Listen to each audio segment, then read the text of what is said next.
History builds momentum, which makes new things possible. The concept of fairness is in my DNA. I wonder if we weren't useful in setting the stage for Stonewall.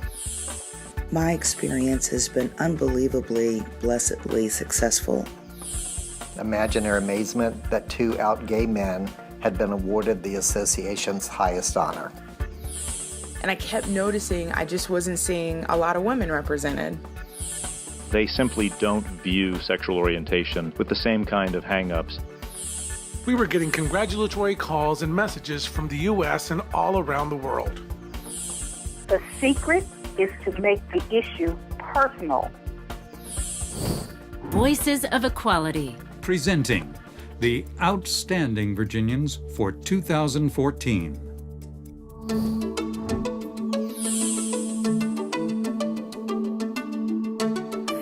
History builds momentum, which makes new things possible. And Jeff Trammell should know. The lawyer, consultant, and higher education leader has achieved several historical firsts during his 25-year career in public service and government affairs. He was the first openly gay member of the College of William and Mary's Board of Visitors and subsequently became rector, the first openly LGBT chair of the Board of Trustees of a major American university. Trammell takes justifiable pride in these milestones, since they occurred at his alma mater, where he was a history major and an all-conference basketball player. This February, Governor Terry McAuliffe appointed Trammell to the Virginia Commission on Higher Education Board appointments. He's taken his expertise in LGBT issues to help with several presidential campaigns. He served as senior advisor and national co-chair of gay and lesbian outreach for the Kerry presidential campaign. He played a similar role in the Gore campaign, building a national network of LGBT supporters for the first time in a presidential campaign. He chaired the Gay and Lesbian Victory Fund and was awarded the Barney Frank National Leadership Award by the National Stonewall Democrats. He was on the finance board of the U.S. Holocaust Memorial Museum's Gay and Lesbian Project, which raised $3 million to research and commemorate the gay and lesbian victims of the Holocaust. As an attorney, Trammell's most important day in court was a personal one.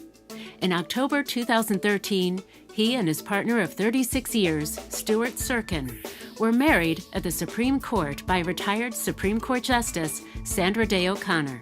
Jefferson declared that all are created equal, an ideal we have struggled to achieve. But our generation's charge is finally to bring that promise of equality to LGBT Americans.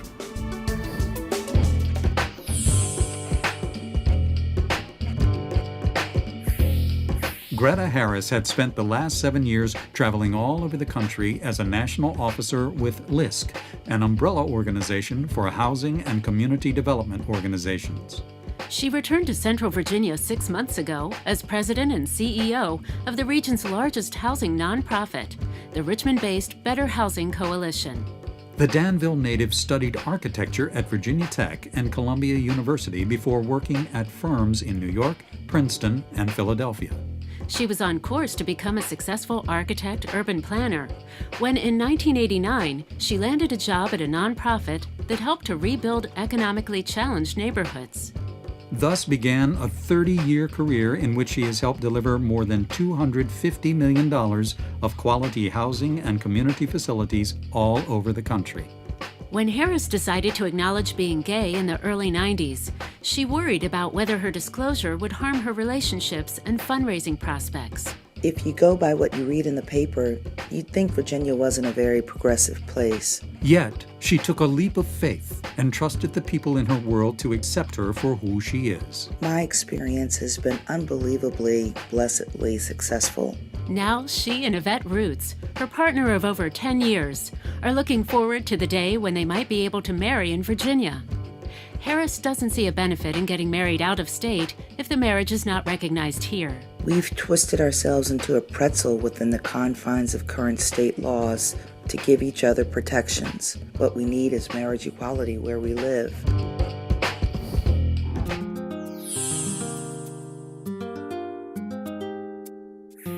Biologist Walter Shep grew up in Hopewell, received his B.S. in biology from William and Mary in 1949, and a Ph.D. from the University of British Columbia 9 years later.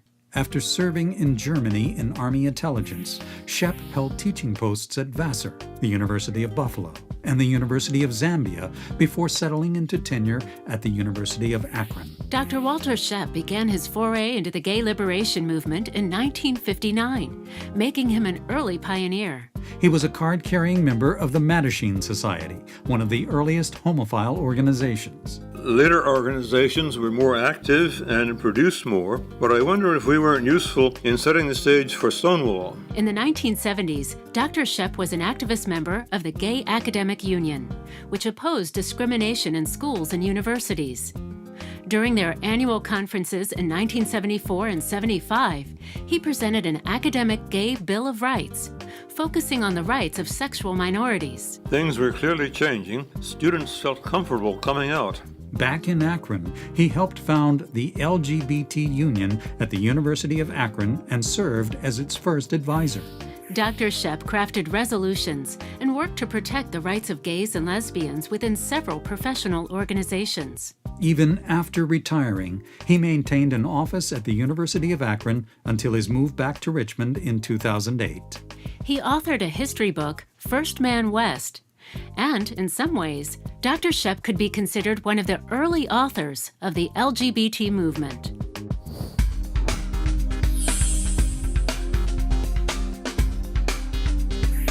When asked about the roots of her activism, Richmond area bank executive Jean Segner says, The concept of fairness is in my DNA. As one of 6 children, she was acutely aware when someone was not being treated equally. In high school in Louisville, Kentucky, Segner used her influence as class president to lead a sit-in when a student was suspended for wearing his hair too long. In college in the 70s, she got involved in precinct politics and women's rights issues, including the campaign for passage of the Equal Rights Amendment. It was only later, during the AIDS crisis, that she began concentrating on LGBT activism. In the mid-'80s, after moving to the Richmond area and beginning a marketing career in financial services, Segner discovered the Central Virginia Business and Professional Guild. The Guild offered professional people an alternative to the activism of parades and protests. In 1997, Segner became its director, and in 2000, its president. Through the Guild, Segner became active in statewide political fundraising for LGBT-friendly candidates against the marriage amendment. In her fundraising work, Segner is particularly gratified by the generous support of the banks she worked with in her business career. Segner's leadership abilities were again put to good use when she became first a board member and then interim executive director of Equality Virginia. She also chaired the committee for the Commonwealth Dinner from 2009 to 2011, never imagining that in a few years she would receive the Outstanding Virginian Award herself. I loved my time with EV, and I wouldn't trade it for the world. And so really to be an outstanding Virginian for something that I enjoyed doing so much is really just an unbelievable honor.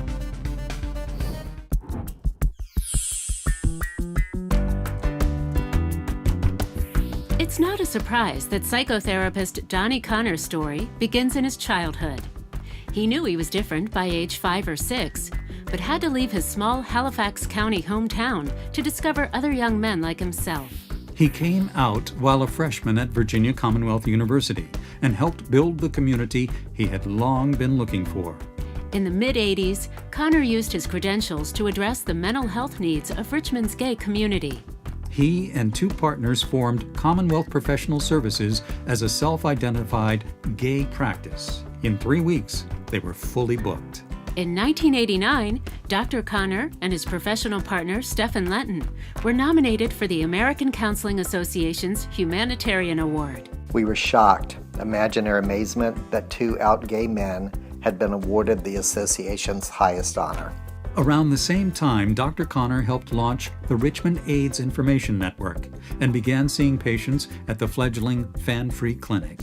As HIV infection slowly became a manageable condition, the practice's focus expanded. The first meeting of the Richmond Organization for Sexual Minority Youth took place in one of the offices at Commonwealth Professional Services. Dr. Connor was appointed by Governors Warner and Kane to serve on the Virginia Board of Professional Counseling. He was the board's first openly gay member. He and Eric Smith, his partner of 21 years, will have been married 3 years this June.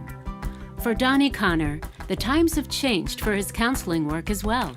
Now I get regular calls from supportive parents who say, "We want to make an appointment with you because our 16-year-old son is gay. We want to know the best way to show him that he is okay."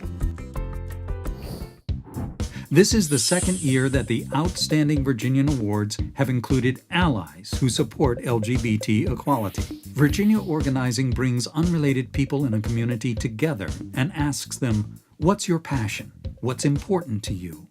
Their answers become the mainspring of local and statewide initiatives. Chair Sandra Cook remarks that the group is in the unusual position of recruiting large numbers of supporters for LGBT equality from the vast pool of people who have never been active in a cause before. We are a diverse group that works together to make change by getting everyone involved and becoming one big voice. Since its founding in 1994, Virginia Organizing has created 17 chapters in every region of the state. It's been a prime mover in many campaigns, with notable successes in strengthening anti-bullying policies and improving access to loans from VHDA housing. The LGBT perspective has been integral to every campaign. In fact, it's part of all the training that Virginia Organizing provides for its chapters. This inclusiveness is a natural consequence of our principle that everyone should be treated with dignity and respect. In an age when it's presumed that policymakers only listen to the rich and powerful, Virginia Organizing has had considerable success winning legislative and political support through old-fashioned moral persuasion. Confronting stereotypes with personal connections helps take the fear out of supporting progressive causes in less progressive parts of the state. The secret is to make the issue personal for the decision makers.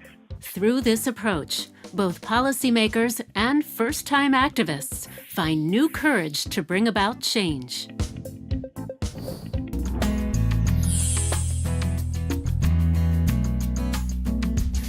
When Robert Roman was a young non-commissioned officer in the Navy, he won an award for tackling a fugitive AWOL seaman on a street in Norfolk. Decades later, on February 13, 2014, he again caused a commotion on a Norfolk street. This time, it was peaceful, and its impact was worldwide. Roman and his husband, business partner, and best friend, Klaus Ehleman, were attending a press conference about U.S. District Judge Arenda Wright Allen's ruling that found Virginia's marriage ban unconstitutional. Caught up in the spirit of the moment, the couple kissed, and an Associated Press cameraman captured the moment. The image went viral, and soon We were getting congratulatory calls and messages from the U.S. and all around the world. Harnessing constructive energy is a theme in Roman's life, especially focusing on winning marriage equality. This has taken him from the disappointment of Election Day 2006, when he and Klaus stood outside the polling place asking people to vote no on the marriage amendment, to the famous kiss, to the party he recently hosted at Decorum, where 400 people, including the lieutenant governor and the mayor, celebrated Judge Wright Allen's decision. In addition, Robert has been involved in several community groups and has served on Equality Virginia's board.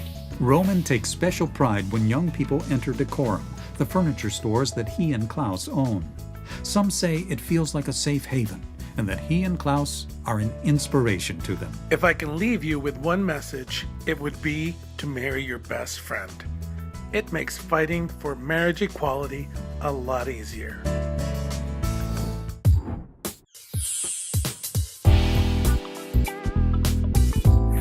I guess I've always had an entrepreneurial spirit, says publisher, fundraiser, and event promoter Ebony Bell. Her brand of entrepreneurship is about making connections. Bell came out while in college and quickly immersed herself in LGBT causes and the DC area club scene. I wanted to get out there and meet people, and also meet girls.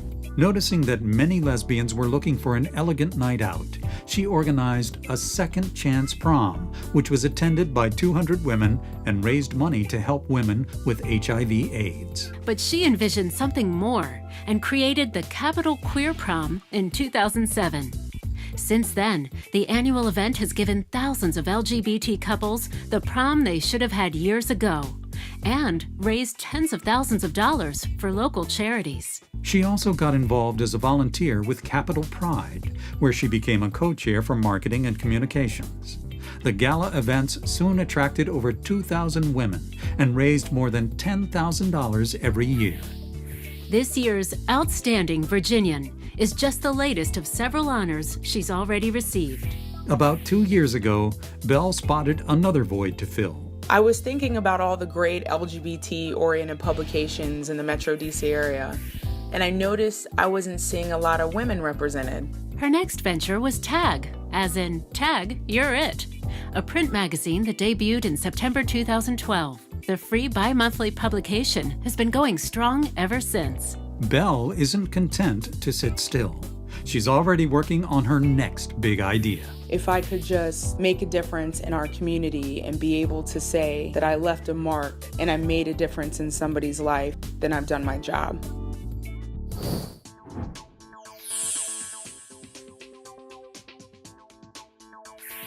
In 2009, Virginia's Attorney General Ken Cuccinelli released his infamous memo that job protection on the basis of sexual orientation did not exist in our state's university system. At the University of Virginia, Dean of Students Alan Groves responded, Nothing that anyone says will ever make UVA reject its core value of non-discrimination. And that was that. Groves personally encountered homophobia in 2004 when he was standing for election as international president of Pi Kappa Alpha. A very senior alumnus of the fraternity approached me and told me that I should withdraw from consideration because of my sexual orientation. He said to me, "Someone like you can't be president." To make matters worse, the man insulted Groves' partner of 14 years, Adam Donovan Groves, now his husband, by stating that the presence of his partner at events would be inappropriate and send a bad message to young people. Groves patiently explained that it was up to the students to decide who should be elected international president, and Groves won the office unopposed the following day. Groves went on to become chair of the Trade Association for 75 university-based fraternities. Many fraternities were really once bastions of homophobia, but I think today, acceptance of an openly gay brother is simply becoming a non-issue. Graduating from UVA Law School in 1990, Groves rose to become the first openly gay partner in his large Atlanta law firm. He left the practice in 2006 to return to UVA, and shortly thereafter became the Dean of Students and the university's highest-ranking openly gay administrator. He tells the story of a recent tweet sent by the Venerable Men's a cappella group, the Virginia Gentlemen. In this year's Valentine's Day message, they offered a big shout-out to all the VG girlfriends and boyfriends. Working with young people every day, it's hard not to be hopeful and optimistic about the future. They simply don't view sexual orientation with the same kind of hang-ups that the generations before them did. Congratulations to Equality Virginia's Outstanding Virginians 2014.